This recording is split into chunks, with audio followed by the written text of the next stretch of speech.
Assalamualaikum. Okey gang, jumpa lagi kita dekat video aku kali ni yang mana aku nak review kereta fantasi daripada Hookme lah.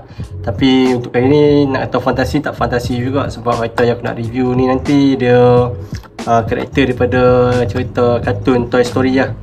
Okey, yang ni QuickChat.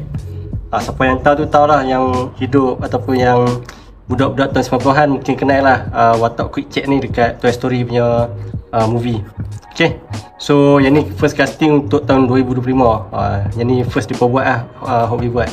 Okay, so macam biasa sebelum aku nak review atau ni, hampa boleh tekan button subscribe dulu, lepas tu boleh tekan button loceng untuk support aku. Kalau aku upload video lepas ni, hampa akan dapat notification. Okay, so macam biasa sebelum aku nak review atau ni, hampa boleh tengok dulu dia punya kotak dia. First sekali aku akan check, kalau aku beli atau ni dekat Shopee, aku akan tengok dia punya soft corner lah. Macam dekat bahagian bawah ni ada soft corner sikit untuk belah bawah ni, tapi murah lah kereta ni, RM9 lebih lah. Siap post. Bawah ni okey, cantik. Belah kiri soft corner atas, yang ni lawa, ada urat sikit kat sini.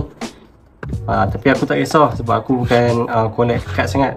Atas ni J-hook ada sikit urat kat sini, boleh tengok. Lepas tu kat belakang, yang ni made in Malaysia lah, tahun 2024 first casting. Tapi kat sini dia tulis 2025 lah untuk tahun ni punya keluaran.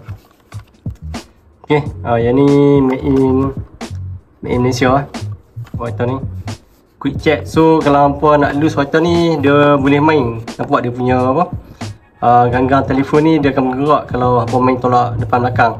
Okay, so kita tengok dia punya kereta. Dia punya blister lawa, blister dia cantik. Tak ada pecah, tak ada apa.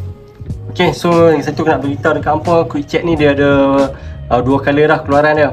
Satu warna silver, satu warna putih. Warna silver tu nanti aku akan review dekat video akan datang lah. So aku review yang full casting dulu. Dia punya kereta macam ni. Kalau apa tengok dia punya kartun Toy Story, bentuk dia lebih kurang sama macam ni lah. Dia punya ni nak kata fantasi tak fantasi sangat lah. Bagi aku yang ni bukan fantasi sebab dia ikut karakter daripada kartun. Kalau fantasi yang apa boleh tengok lah, macam Shark Bite, yang tu fantasi lah. Tayar depan kecil, tayar belakang besar, enjin dia chrome, ada enjin lah. Tapi detailing dia boleh kata lawa jugalah. Detailing enjin dia. Ganggang telefon dia warna merah, detail depan dia ada mata, ada lampu, ada hidung. Detail atas dia cantik, Fisher Price. Okay, so yang ni warna merah ganggang dia. Detail bawah dia QuickChat Mattel 1186 MJ 1NL. Yang ni buatan Malaysia, first casting. So siapa nak beli first casting QuickChat ni, better apa beli lah awal-awal ni, sebab untuk case baru untuk 2026 A, B, C apa semua tu tak pasti akan ada lagi ataupun tak.